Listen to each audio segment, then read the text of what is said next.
बिस्मिल्लाहिर्रहमानिर्रहीम। मोअज़्ज़ज़ साफ़ी हज़रात,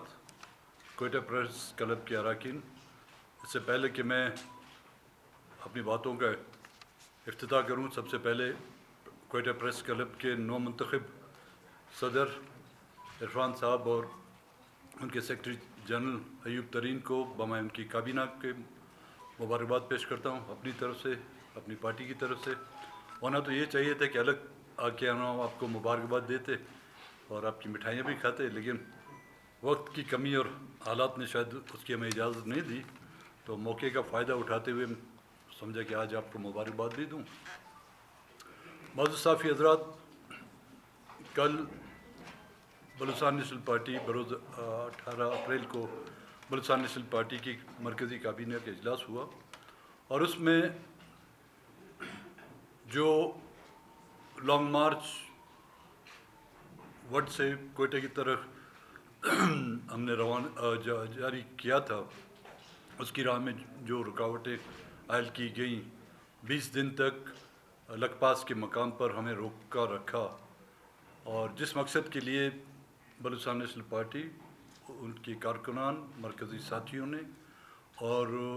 मोतबरीन इलाके के लोगों ने जो ताउन उस लॉन्ग मार्च या धरने के साथियों के साथ किया था, वो काबिल तहसीन है।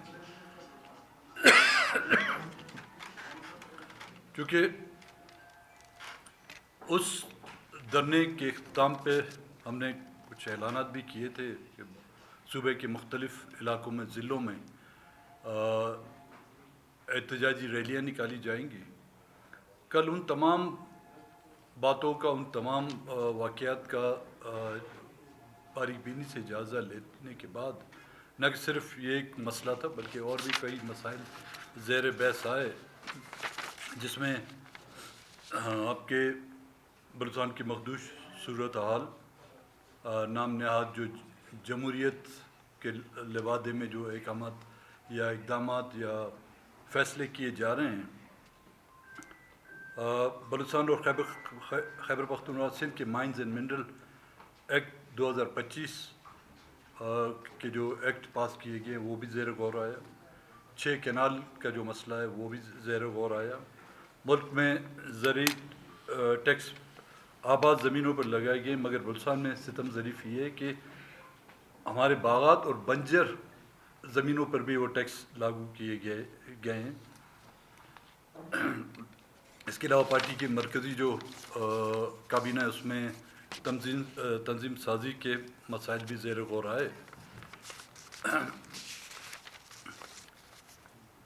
लॉन्ग मार्च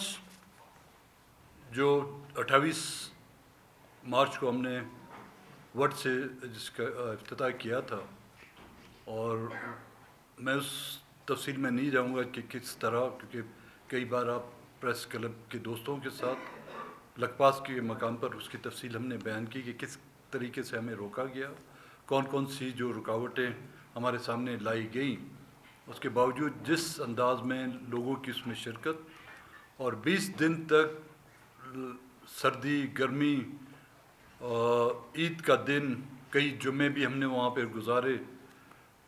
उसके बावजूद लोगों का इस अंदाज में उसमें शिरकत करना मेरे ख़्याल में ख़ुद हमारी उस मौक़िफ़ की तायद और हमारी कामयाबी की दलील देता है। लेकिन उसके बावजूद भी मौजूदा हुकूमत जिससे ये मुतालबात हम करते आ रहे थे कि जो ख़वातीन हैं या BYC की जो अरकान हैं, उनमें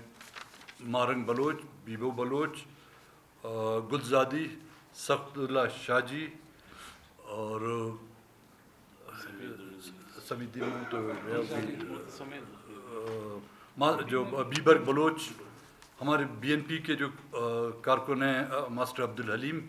और कई सियासी कारकुनों को जो है 3MPO के तहत पाबंद सलासल किया गया है। मारवाए कानून उनकी गिरफ़्तारी की जो अमल में लाई गई है। मामला फिर गया अदालतों में। हमारी लीगल टीम भी अदालतों में पहुंची और आपने ख़ुद देखा होगा, आपकी जो मीडिया की जो टीम है उन्होंने भी उस फैसलों का जायज़ा लिया होगा। मारन की पिटिशनर जो थी उस केस में उसकी बहन थी नादिया बलोच, जिसने 22 मार्च को या 24 मार्च को उन्होंने पिटिशन दाखिल की और एक ही पेशी उसकी होती है, हेयरिंग होती है 10 अप्रैल को। उसमें जो बेंच है नंबर 1 वो उनसे एफिडेविट का मुतालबा करती है कि एक एफिडेविट लिख कर आप लाएँ, तो उसके बाद जो है हम इस कार्रवाई को आगे लाएंगे। बावजूद इसके कि उन्होंने उनके वकलाओं ने उनसे जाके वो एफिडेविट भी साइन कराया और वो फ़ैसला जो महफूज था गैर महफूजों के हाथों जब चला गया, 4 दिन के बाद जब उसकी फ़ैसला सुनाया गया, फिर गेंद एक बार फिर होम डिपार्टमेंट की तरफ फेंकी गई।